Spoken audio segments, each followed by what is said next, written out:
자, 오늘은 떨어져 있는 대한민국 남자분들의 주권을 어떻게 하면 회복할 수 있을지 제가 실질적인 방안을 알려드리고자 합니다. 먼저 저는 대한민국에서 태어난 사람이고 대한민국에서 태어나서 한 번도 대한민국 땅을 떠나서 살아본 적이 없어요. 그리고 대한민국은 전 세계에서 치안이 원탑이고 병원 진료비도 매우 저렴하고 여러가지 복지 면에서도 전 세계 어디를 가든 밀리지 않는 강국 중에 하나죠. 제가 그동안 영상에서 정신 나간 여자분들을 많이 욕을 했었지만 영상에서 단 한 번도 한국 여자가 답이 없다, 국제 결혼만이 답이다, 이런 말을 단 한 번도 한 적이 없어요. 왜냐면은 정말 대한민국 남자분들이 대한민국 여자분들에게 혐오감을 느낀 나머지 국제 결혼으로 싹 다 눈을 돌리는 순간 대한민국은 망하는 지름길로 접어들거든요. 저는 그러한 전개를 절대 원하지 않아요. 분명 이 순간에도 어딘가에는 이상한 여자분들이 있겠지만 어딘가에는 분명히 괜찮은 여자분 또한 있는 게 현실입니다. 그렇기에 우리가 해야 할 것은 국제결혼 이런 것이 아니고 보빨러를 척사를 해야 되고 자기 객관화가 안 된 현 주소를 모르고 있는 여자에 대해서 현 주소를 알려줄 필요가 있다라는 것이죠. 여러분들은 저한테 관심도 없겠지만 저는 피트니스 업계에서 7년 넘게 일을 한 경험이 있어요. 제가 예전에 교정운동 관련해서 교육을 받으러 갔을 때 그 교육 장소에 헬스 트레이너, 필라테스 강사, 요가 강사분들이 꽤나 많이 모였어요. 그 교육은 9주간의 교육이었고 하루에 8시간 정도 진행을 했습니다. 그 당시 그 교육을 받을 때 조를 나누어서 진행했었는데 저희 팀은 여자 2명, 남자 2명이었어요.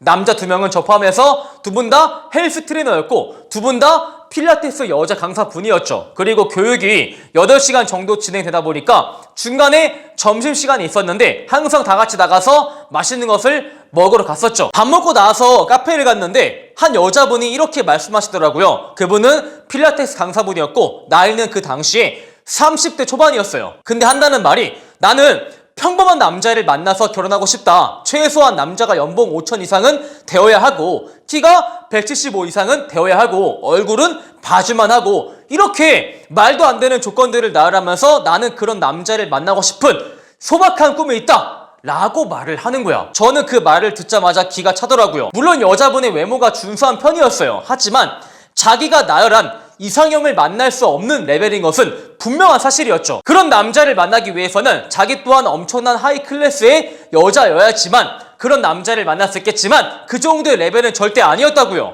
근데 옆에서 같은 필라테스 여자분이 어떻게 말을 하냐면은 언니 정도면은 그런 남자를 충분히 만날 수가 있죠 라고 개소리를 거들어 주는 거야. 제가 순간 어떤 정신으로 그런지 모르겠지만 야마가 돌아서 한마디 했어요. 저기요, 남자가 연봉 5천 이상의 키가 커야 되고 얼굴이 훈남이고 그런 조건 다 따지면은 상위 2% 3% 안에 드는 남자인데 그런 남자를 만나고 싶으시면은 본인 또한 최소한 상위 5% 정도 안에 드셔야지만 그런 남자를 원할 수 있는 거 아닐까요? 근데 본인이 지금 상위 5% 정도 안에 드세요? 제가 볼 때 그것은 아닌 것 같은데.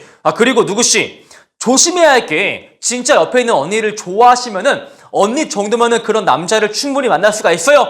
이런 소리 좀 그만하세요. 안 그래도 현 주소를 모르시는 분들한테 언니 정도면은 그런 남자를 만날 만한 자격이 된다 이렇게 말씀하시면은 그것은 불난집에 부채질을 하는 것밖에 안 된다 이렇게 말을 해버렸죠. 순간 커피를 마시는 그 자리의 분위기가 완전히 싸해졌고 저는 나머지 교육 기간 동안 여성분들과 거의 공적인 대화 이외에는 아무런 대화도 섞지 못했어요. 근데 제가 다시 한번 그 순간으로 간다고 하더라도 똑같은 말을 했을 것 같아요. 여러분, 지금 떨어져 있는 대한민국 남자의 주권을 올리고 싶죠? 그러면 여러분이 순국 열사의 마인드를 발휘하실 필요가 있어요. 여러분이 어떤 모임을 가거나 어떤 집단을 갔을 때 진짜 여자분이 객관화가 안 되어서 자기 조건에 비해서 말도 안 되는 조건을 가진 남자를 원한다 라고 대놓고 말씀하시는 분들이 계실 겁니다. 여기서 여러분은 당신 조건에 그런 남자를 만날 수가 없다, 터무니없는 소리다 라고 진솔하게 말하세요.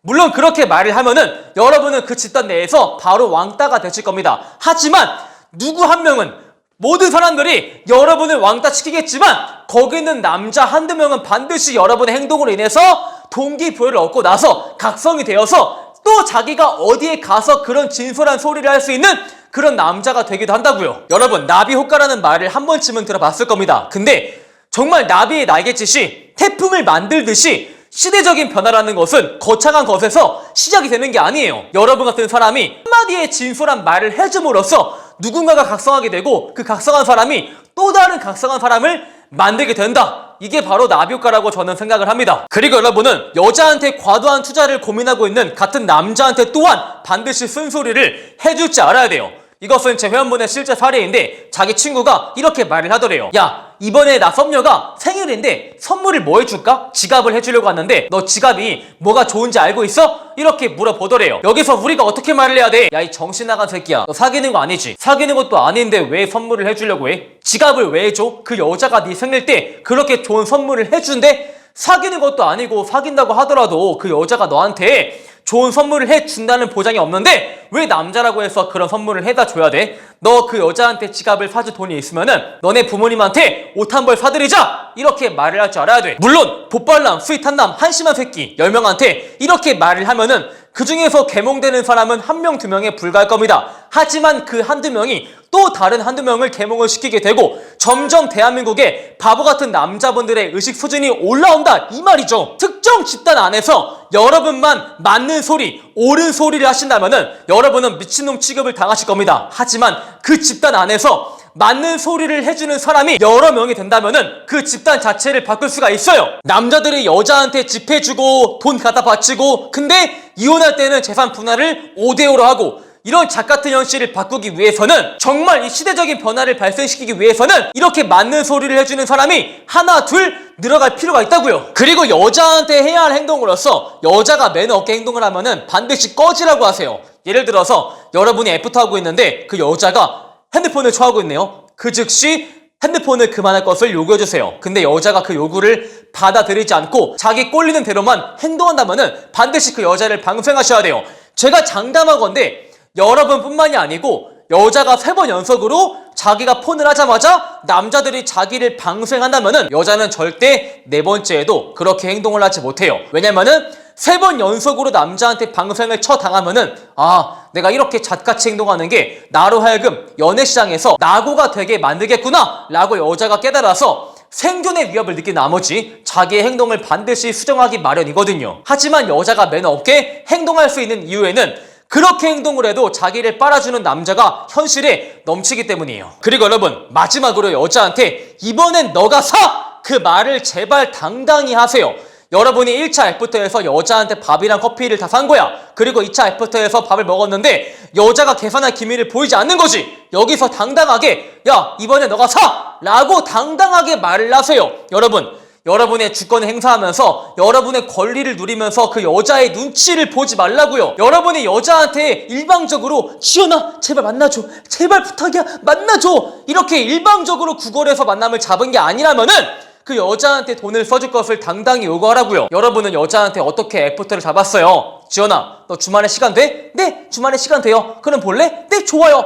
이렇게 당당히 요구를 해서 애프터를 잡으신 거죠. 그래서 1차 애프터에서는 여러분이 살 수 있다 이거야. 근데 2차 애프터에서는 여자 또한 어느 정도 금액적인 투자가 발생을 해야겠죠.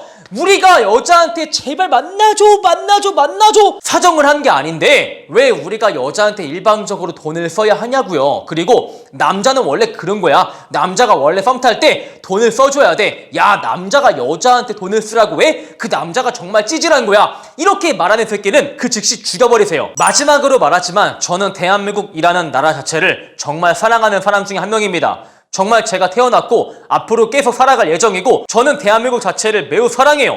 애정이 넘치죠. 그래서 대한민국 여자분들의 의식 수준이 올라가고 대한민국 남자분들 또한 조금 개선이 되어서 한국 남자, 한국 여자분들끼리 잘 만나서 애 잘 낳고 떨어져 있는 출산율을 다시 올렸으면 좋겠습니다. 이게 제 진실된 바람이거든요. 근데 지금 대한민국 남자분들의 수준이 올라오지 않는다면은 짐치녀 보빨람이 점점 더 많아질 것이고 이러면 정말